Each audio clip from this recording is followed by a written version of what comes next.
ça qui va être très dur pour moi. Cette distance avec mon petit bout de chou. Et je me suis donné tellement de peine pour l'aménager. Je suis dégoûté. Ça va me coûter quand même une blinde. Et ce qui me fait chier, c'est que j'ai toutes mes affaires là. Je viens d'arriver en Turquie et je me retrouve de nouveau à la rue. Salut, ça c'est moi, nomade, aventurier et surtout papa. Pour résumer, c'est simple. Un jour je suis né et depuis, j'improvise.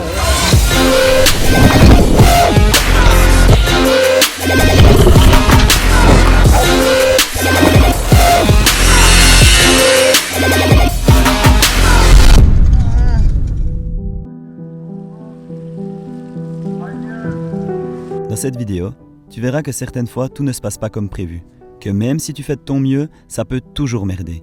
Quand tu vis dans ton véhicule, dès que tu as un problème, tu ne perds pas seulement ton moyen de transport, mais aussi ta maison. C'est durant ces moments-là qu'il faut s'accrocher et rebondir, car la vie sur la route, ce n'est pas forcément que du voyage et de la découverte, il y a aussi les ennuis qui vont avec.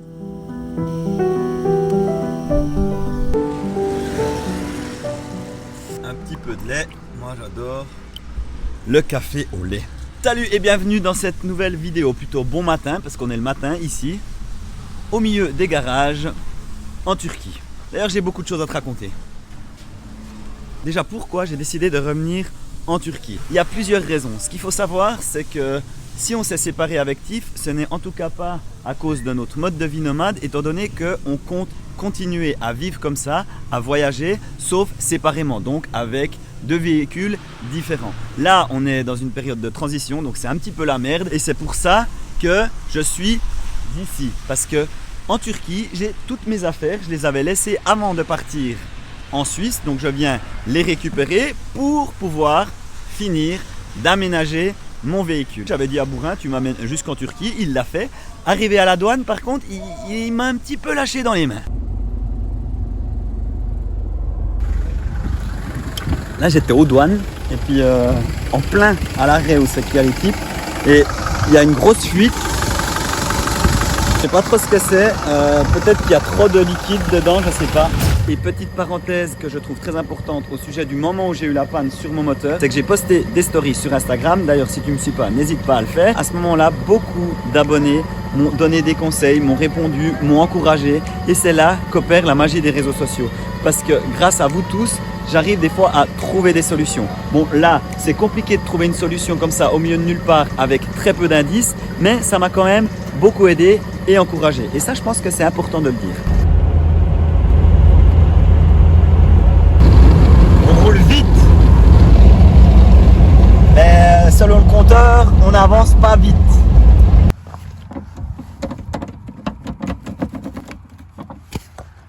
Ah, là, je m'arrête. Je veux juste manger. J'arrive pas à ouvrir la porte. Le problème c'est que ma bouffe, j'ai accès depuis dessous. Donc je suis obligé d'ouvrir la porte. J'ai accès à l'intérieur mais je peux pas ouvrir la porte. Je peux pas avoir accès à ma nourriture. Quelque chose à penser par la suite. Normalement ça doit pas être bloqué. Ouais. J'arrive enfin à la plage où c'est que je voulais aller dans le sud de la Turquie. J'ai enfin atteint mon but. Petit bout de chou et Tiffen sont en Suisse. C'est ça qui va être très dur pour moi. C'est cette distance avec mon petit bout de chou. Enfin, je vais prendre ce temps-là pour faire tout ce que j'ai à faire sur mon véhicule. J'aimerais faire aussi l'Ikamet, donc le visa prolongation en Turquie pour pouvoir y rester. Donc j'ai quand même pas mal de choses à faire ici en attendant, et puis je peux toujours reprendre l'avion. Il y a des vols directs Antalya direction la Suisse pour aller voir Petit Bout de Chou. Ça prend trop de temps avant de les revoir, mais normalement en février voire avril maximum, encore à voir. Il devrait me rejoindre ici et on va continuer de voyager direction les pays de l'Est. Et voilà la maison. Ouh, je suis trop content. Bon là je vous laisse parce que je pense qu'il y aura de l'apéro, des bonjour et puis tout ça. Je vais les garder pour moi. Bon, mon moment de joie a été de courte durée car le lendemain, j'étais au garage pour contrôler l'état de mon véhicule. Et là, j'étais pas au bout de mes surprises.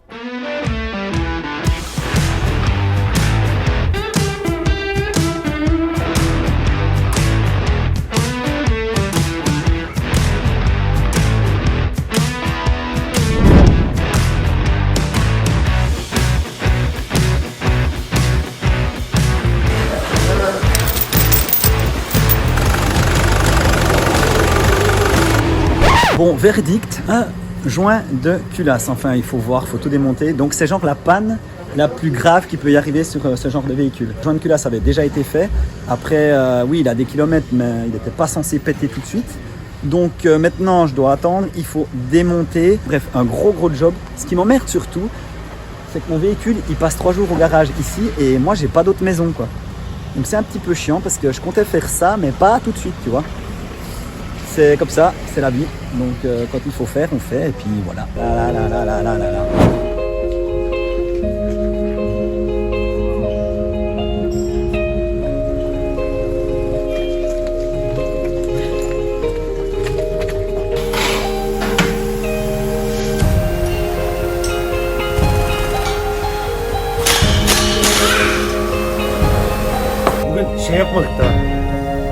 Et en fait, le truc partout en Turquie, mais au garage, on t'offre des thés tout le temps.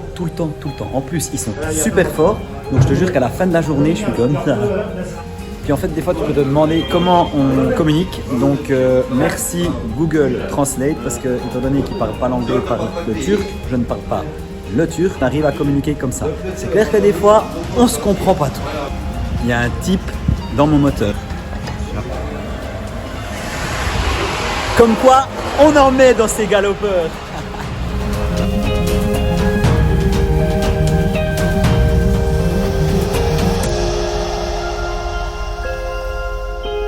Donc, l'état du joint, là, complètement pété. Il a ramassé.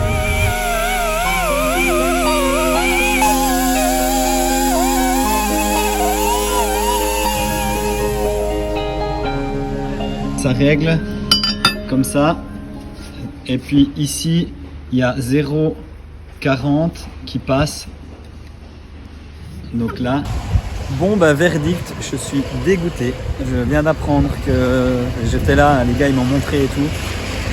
Alors oui, le joint de culasse, mais la culasse est foutue et du coup le bloc moteur il y a tout qui est voilé. Donc en gros mon moteur il est explosé, donc il est réparable, hein, ça c'est clair, mais je vais faire pour tout refaire parce que de toute façon j'ai pas le choix, je suis bloqué ici. Heureusement que ça m'est arrivé en Turquie parce que bah, ça va me coûter moins cher, mais ça va me coûter quand même une blinde. Et ce qui me fait chier c'est que j'ai toutes mes affaires là, je viens d'arriver en Turquie et je me retrouve de nouveau à la rue, mais dégoûté.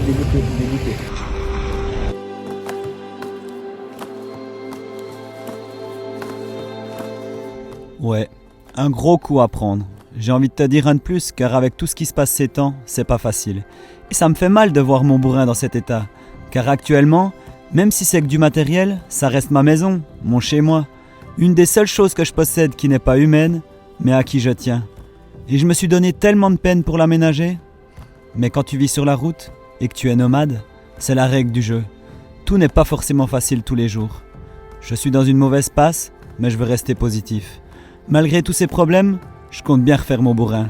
Il est vieux, un peu cassé, et ce n'est pas le plus beau, mais c'est le mien et j'y tiens. Donc voilà.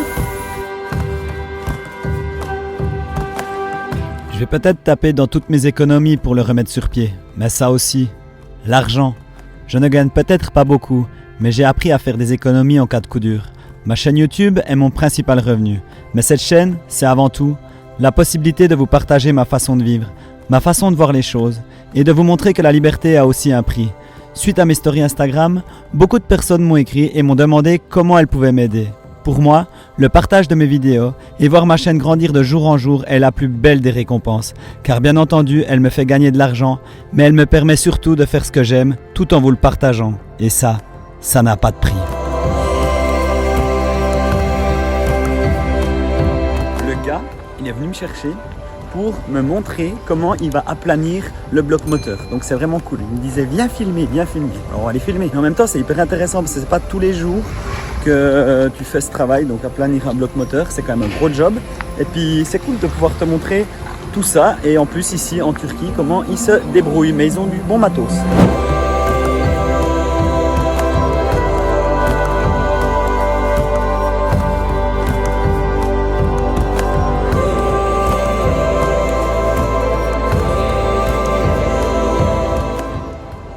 Et là on voit le bloc, il est tout meulé. Là d'ailleurs on voit, tu vois, encore il y a des toutes petites impuretés, mais là c'est pas encore très grave.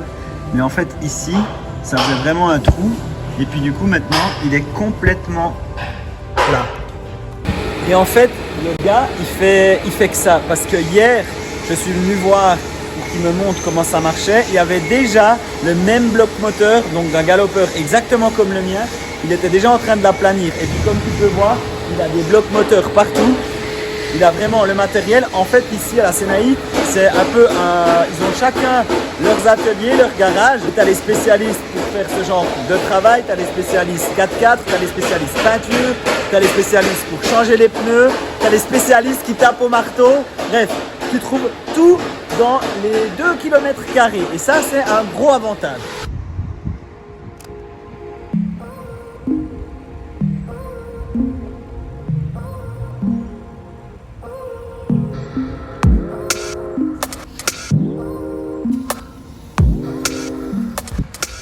Et ce matin, j'ai dormi sur un lift. C'est la première fois pour moi, donc c'est aussi une expérience. Là, je vais faire le café et puis je vais aller proposer aux ouvriers qui deviennent des potes parce que à force de manger, dormir, travailler dans ton véhicule, puis qu'eux ils travaillent sur ton véhicule, ouais, c'est plutôt cool ça. En fait, ce que j'aime bien, c'est que quand tu es ici, parce que là je vais passer quelques jours ici, 4-5 jours, voire peut-être même plus, c'est aussi ce côté humain. Parce que je suis quelqu'un qui m'intéresse à tout, donc j'aime pas la mécanique, ça c'est clair, mais je m'intéresse quand même à toutes ces choses. Je vais voir dans tous les ateliers, d'ailleurs eux ils sont hyper contents de tout me montrer ça, et je trouve ça hyper intéressant de pouvoir vivre ça, parce que c'est hyper enrichissant, autant du côté humain, du côté pratique, que du côté apprentissage.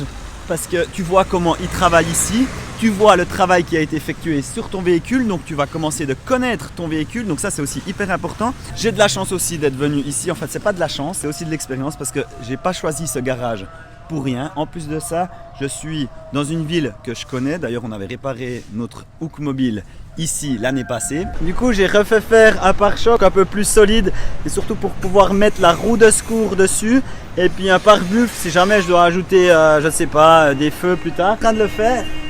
Ici ils sont trop drôles, ils m'appellent Hook. Alors parce qu'ils me suivent sur les réseaux sociaux. Tous les voyageurs que j'ai envoyés ici, parce que c'est clair que quand tu fais confiance à un garage, quand tu fais confiance à quelqu'un, que ça marche bien, et ben tu lui donnes des clients parce que tu es content. Et ça aussi, c'est l'humanité, ça s'appelle l'entraide. Donc quand tu fais quelque chose de bien pour quelqu'un, en général, tu as un bon retour.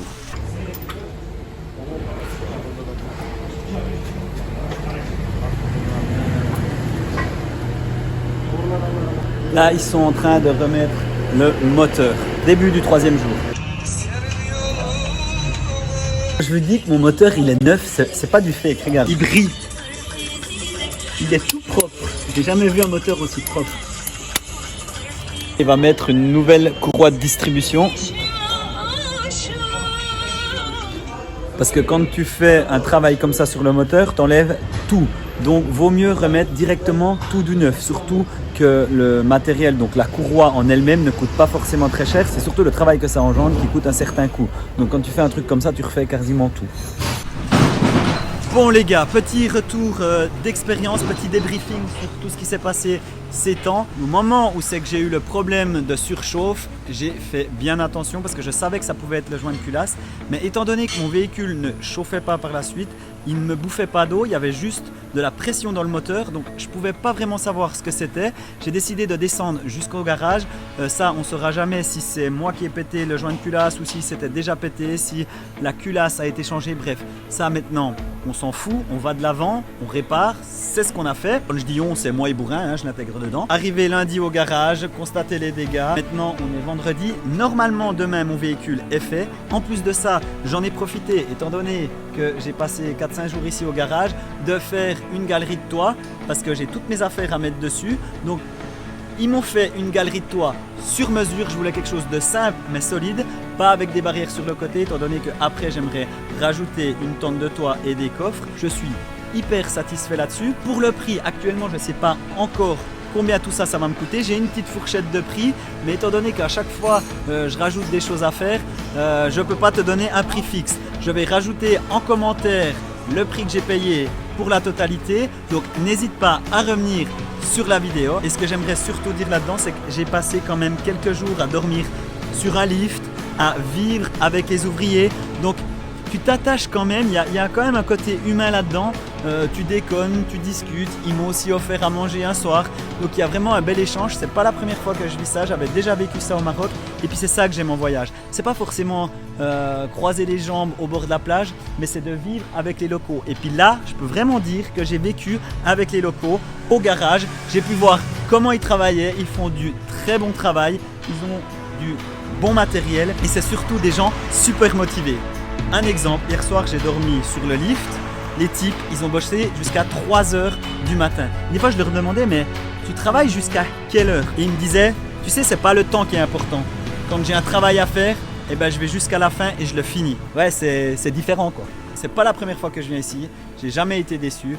Donc Tatar Garage à Kumulcha, franchement c'est le top. Sur ce,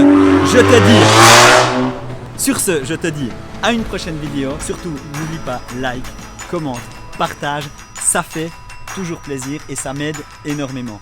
Et ce qu'on va dire, c'est longue vie à Bourin. Allez, à plus. Et voilà comment se finit la soirée. C'est mon dernier soir. Demain, j'ai fini. Et c'est vrai que c'est presque un petit pincement au cœur de partir d'ici, même que c'est qu'un garage. Franchement, merci la Turquie.